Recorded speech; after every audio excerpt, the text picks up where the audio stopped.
क्या आपने कभी सोचा है कि हम हजारों साल पुराने समय के बारे में इतना कुछ कैसे जानते हैं? हम जानते हैं कि प्राचीन सभ्यताओं में लोग कैसे रहते थे, उन्होंने कैसे शहर बसाए, उन्होंने क्या-क्या खोजें की, किन राजाओं ने शासन किया और किन सभ्यताओं ने पूरी दुनिया की दिशा बदल दी। लेकिन एक पल के लिए सोचिए, उस समय न कैमरा था, न इंटरनेट और न ही कोई ऐसी तकनीक जिससे घटनाओं को रिकॉर्ड किया जा सके। फिर भी आज हम हजारों साल पुराने समाजों के बारे में इतनी सटीक जानकारी कैसे जानते हैं? आखिर यह सब हमें किसने बताया? यही वह जगह है जहां एक बहुत महत्वपूर्ण चीज सामने आती है और वह है इतिहास। लेकिन इतिहास शब्द सुनते ही अक्सर लोगों के मन में एक गलत धारणा बन जाती है। कई लोगों को लगता है कि इतिहास बस पुरानी कहानियों का संग्रह है, कुछ राजाओं के नाम और कुछ युद्धों की तारीखें याद कर लेना ही इतिहास है। लेकिन वास्तव में इतिहास इससे कहीं अधिक गहरा और महत्वपूर्ण विषय है। इतिहास दरअसल मानव समाज के अतीत का अध्ययन है। यह हमें बताता है कि मनुष्य ने समय के साथ कैसे जीवन जिया, उसने प्रकृति के साथ कैसे संघर्ष किया, उसने समाज को कैसे संगठित किया और कैसे धीरे-धीरे सभ्यताओं का निर्माण किया। आज हम जिस दुनिया में रहते हैं, वह अचानक से नहीं बनी है। इसके पीछे हजारों वर्षों का विकास, अनुभव, संघर्ष और परिवर्तन छिपा हुआ है। इतिहास उसी लंबी यात्रा को समझने का माध्यम है। इतिहास शब्द संस्कृत भाषा से आया है और इसका अर्थ होता है इतिहास, यानी कि ऐसा ही हुआ था। इसका मतलब यह है कि इतिहास उन घटनाओं का वर्णन है जो वास्तव में अतीत में घटित हुई थी। अंग्रेजी में इसे हिस्ट्री कहा जाता है और यह शब्द ग्रीक भाषा के हिस्टोरिया से निकला है, जिसका अर्थ है खोज करना, जांच करना और सत्य को समझना। इससे यह साफ हो जाता है कि इतिहास केवल कहानियां सुनाने का काम नहीं करता, बल्कि यह एक ऐसी प्रक्रिया है जिसमें अतीत की घटनाओं को प्रमाणों के आधार पर समझने की कोशिश की जाती है। इतिहासकारों का काम केवल घटनाओं को लिख देना नहीं होता, बल्कि वे अतीत के सबूतों को ढूंढते हैं, उनका अध्ययन करते हैं और उनके आधार पर यह समझने की कोशिश करते हैं कि वास्तव में क्या हुआ था। लेकिन यहाँ एक और बड़ा सवाल उठता है।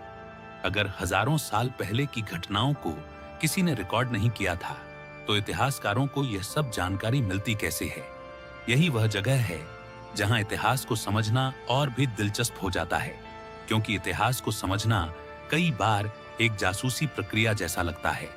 अतीत की हर सभ्यता अपने पीछे कुछ न कुछ निशान छोड़ जाती है।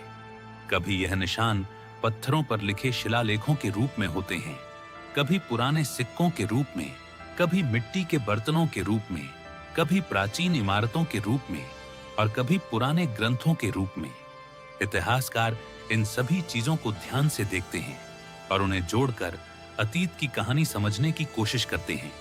कई बार इतिहास की सबसे बड़ी सच्चाई किसी बड़े महल में नहीं, बल्कि एक छोटे से टूटे हुए बर्तन में छिपी होती है, और यही चीज इतिहास को इतना रोमांचक बनाती है। जब इतिहासकार जमीन के नीचे दबे हुए किसी पुराने शहर को खोजते हैं, जब उन्हें हजारों साल पुराने सिक्के मिलते हैं या जब किसी पत्थर पर लिखा हुआ कोई प्राचीन संदेश मिलता है, तो वह केवल एक वस्तु नहीं होती, बल्कि वह अतीत की एक कहानी होती है जो हजारों साल बाद भी हमें कुछ बताने की कोशिश कर रही होती है। इतिहास हमें यह भी समझने में मदद करता है कि समाज समय के साथ कैसे बदलता है। मानव सभ्यता की शुरुआत बहुत साधारण थी। शुरुआती समय में मनुष्य छोटे छोटे समूहों में रहता था। वह जंगलों में घूमता था, शिकार करता था और प्रकृति पर निर्भर रहता था। धीरे धीरे उसने खेती करना सीखा। उसने एक ही जगह बसना शुरू किया। गांव बने, फिर शहर बने और फिर बड़ी बड़ी सभ्यताएं विकसित हुईं। इसी प्रक्रिया में समाज के नियम बने, संस्कृतियां विकसित हुईं और मनुष्य ने ज्ञान, विज्ञान, कला और तकनीक के क्षेत्र में अद्भुत प्रगति की। लेकिन इतिहास हमें केवल प्रगति की कहानी ही नहीं बताता, यह हमें यह भी दिखाता है कि कई महान सभ्यताएं समय के साथ समाप्त भी हो गईं। कई साम्राज्य बने और टूट गए और कई बार मनुष्य को अपनी गलतियों से सीखकर आगे बढ़ना पड़ा। इसी कारण इतिहास को अक्सर जीवन का शिक्षक कहा जाता है। जब हम इतिहास को समझते हैं तो हम केवल अतीत को नहीं देखते, बल्कि हम यह भी समझते हैं कि वर्तमान दुनिया कैसे बनी है और भविष्य को बेहतर बनाने के लिए हमें किन बातों से सीखना चाहिए।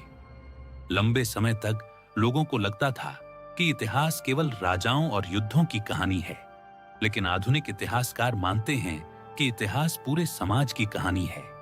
किसी भी सभ्यता को बनाने में केवल राजा ही जिम्मेदार नहीं होते, बल्कि किसान, व्यापारी, कारीगर, कलाकार और साधारण लोग भी उतना ही योगदान देते हैं। समाज का हर व्यक्ति उस बड़ी कहानी का हिस्सा होता है जिसे हम इतिहास कहते हैं।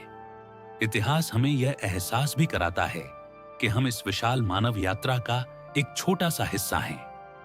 हजारों साल पहले भी लोग इस दुनिया को समझने की कोशिश कर रहे थे। वे नई तकनीकें विकसित कर रहे थे, वे शहर बना रहे थे और वे अपने समाज को बेहतर बनाने की कोशिश कर रहे थे। आज हम जिस दुनिया में रहते हैं वह उन्हीं लोगों की मेहनत और अनुभवों का परिणाम है। इसीलिए इतिहास को समझना केवल अतीत को जानना नहीं, बल्कि स्वयं को समझना भी है। जब हम इतिहास को पढ़ते हैं तो हमें यह समझ में आता है कि हमारी संस्कृति, हमारी परंपराएं और हमारी पहचान कहां से आई है, और यही समझ हमें अपने वर्तमान को बेहतर तरीके से देखने और भविष्य के लिए बेहतर निर्णय लेने में मदद करती है। इसीलिए इतिहास केवल तारीखों और घटनाओं का संग्रह नहीं है, बल्कि यह मानव सभ्यता की सबसे बड़ी कहानी है। एक ऐसी कहानी जो हमें बताती है कि हम कहां से आए हैं, हमने इस दुनिया को कैसे बदला है और हमारी यात्रा आगे किस दिशा में जा सकती है। लेकिन यह तो बस शुरुआत है, क्योंकि इतिहास की असली रोमांचक दुनिया तब शुरू होती है जब हम उन प्रमाणों को देखते हैं जिनकी मदद से इतिहासकार अतीत को समझते हैं। आखिर जमीन के नीचे दबे हुए शहर हमें क्या बताते हैं? पत्थरों पर लिखे शिलालेख इतिहास को कैसे उजागर करते हैं? और हजारों साल पुराने सिक्के हमें उस समय की दुनिया के बारे में क्या बताते हैं? यही वह सवाल हैं जिनका जवाब हमें इतिहास की अगली कड़ी में मिलेगा, जहां हम जानेंगे कि इतिहासकार वास्तव में अतीत को समझते कैसे हैं और इतिहास के प्रमाण आखिर होते क्या हैं।